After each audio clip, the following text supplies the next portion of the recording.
Eu acho que não deve revogar, Fabiola. Havia um quadro de absoluta paralisia, de terra arrasada no ensino médio brasileiro, por isso foi elaborada essa reforma.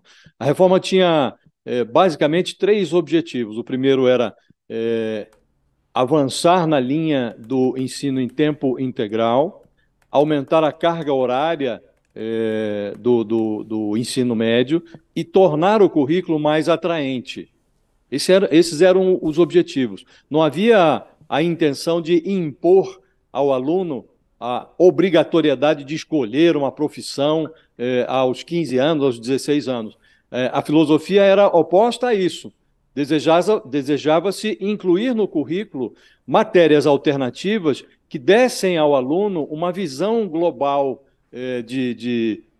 com matérias atraentes, diferentes do currículo tradicional, de matemática, português, história. Você acrescentaria uma visão de mundo ao aluno que facilitaria a opção que ele teria que fazer ali também, de forma imatura, como é hoje, aos 18, 19 anos, quando ele tem que fazer uma opção para entrar na faculdade. E daria a ele também uma alternativa de se formar, de escolher um curso técnico, se desejasse, em vez de entrar na faculdade. Então, havia toda uma filosofia por trás. Nós tivemos, nesse intervalo, um governo desastroso.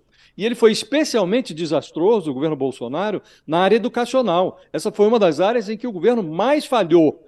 Falhou antes, durante e depois da pandemia. Então, é razoável que, nesse momento, e muitas pessoas sérias estão defendendo isso, que o governo faça uma paralisação, uma suspensão, para organizar a casa e ver, olha, está sendo implementada de forma adequada, é preciso fazer algum ajuste? Então, acho que sim, é necessário fazer esse freio de arrumação para analisar a forma como está sendo implementada a reforma e se é necessário fazer um ou outro ajuste. Agora, a minha impressão é de que revogar, simplesmente, nós voltaríamos ao cenário anterior, que é um cenário absolutamente deplorável, em que o ensino não tinha nenhum atrativo, os alunos, o nível de evasão escolar era absurdo e o desempenho dos alunos, medido pelos testes à disposição, testes do MEC, era um desempenho muito precário. Então, voltar ao que era, me parece inadmissível. Aperfeiçoar o que se imaginava que seria essa reforma do ensino médio, parece algo bastante razoável. Cedo, e acho que a gente tem acompanhado já há alguns anos, até um pouco antes da eleição de 16, um processo de americanização do Brasil no que há de pior nos Estados Unidos, né? Isso tem a ver com um fenômeno que é sociológico e não só político, mas de assimetrias, desigualdades, problemas que esses países estão passando e que reverberam em um certo descontentamento da sociedade com as estruturas representativas, né? Então, uma certa crise dos partidos, uma certa crise das lideranças. No caso dos Estados Unidos, o Trump, muito provavelmente, até pela proximidade eleitoral, vai tentar capitalizar esse episódio em torno dessa narrativa que ele já começou a construir, da perseguição política que o Josias falava, da caça às bruxas, e me parece que nesse primeiro momento, a ideia, né, o plano é desmembrar isso em duas frentes. Do ponto de vista do capital político, é tentar, de alguma maneira, garantir para si o apoio do partido, porque o Trump começou a perceber já nos últimos meses que ele poderia enfrentar outras candidaturas consideradas competitivas dentro do partido, e que talvez ele não fosse mais o nome natural, o nome óbvio, né? Então ele tem investido muito na ideia de que essa é uma batalha não apenas dele, pessoal, né, da sua candidatura individual, mas também uma batalha da oposição, né, uma questão de sobrevivência do partido.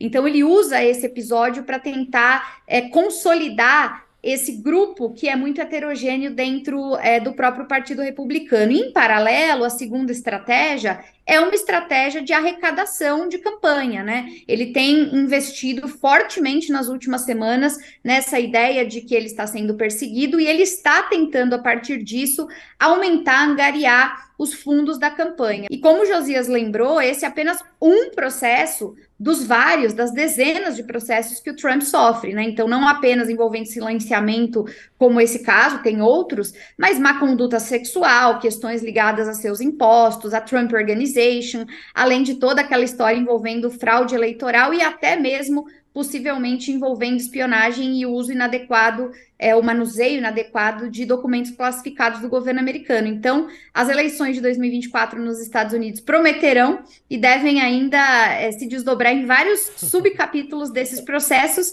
que vai ser sempre muito repercutido aqui pelas similaridades com o Brasil que a gente já falou, Fabiola. A conexão é inevitável, né, Fabiola? O Bolsonaro é um imitador do Donald Trump e ele foi premiado pelo destino com a possibilidade de plagiar o seu modelo americano também num enredo criminal. O Trump, nesta terça-feira, comparece ao tribunal em Manhattan para ser fichado e fotografado como réu, nesse caso do suborno à atriz pornô Stormy Daniels, e só 24 horas depois o Bolsonaro vai ser interrogado pela Polícia Federal como um investigado no caso das joias sauditas. Então é como se o mito compartilhasse com o ídolo uma experiência de laboratório, um teste de estresse, né?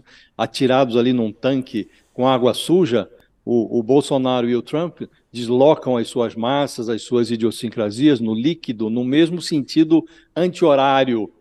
Os dois gostariam muito de voltar no tempo. Agora, o capitão e o magnata, Fabiola, eles esperneiam na lama ali da mesma maneira. A diferença é que o imitador afunda mais facilmente. O Trump diz estar sofrendo uma caça às bruxas. O Bolsonaro se declara perseguido. A legislação americana permite ao Trump manter a candidatura dele à sucessão presidencial agora em 2024, mesmo guindado à posição de réu. E a sucessão no Brasil é um ponto longínquo ainda no calendário de 2026. E o Bolsonaro pode ser declarado inelegível pelo TSE ainda nesse semestre. As pesquisas estão revelando que a vitimização, essa vitimização fake, fortalece momentaneamente a posição eleitoral do Trump. Ele tem agora o apoio de mais de 50% dos eleitores republicanos que vão escolher nas primárias o candidato da legenda, o candidato republicano à Casa Branca. E o PL do Bolsonaro já está se adaptando à ideia da inelegibilidade e tenta fazer dele, Bolsonaro, pelo menos um injustiçado cabo eleitoral nas eleições municipais de 2024. Então, essa conexão, Fabiola, entre o Bolsonaro e o Trump, que antes era restrita à ideologia e aos métodos, ela se ampliou.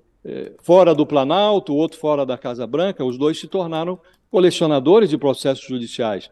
E eles vão coabitar as manchetes político-policiais por um longo período. A novidade é que o figurino de imitador, ironicamente, perdeu a serventia para o Bolsonaro, já não serve para ele.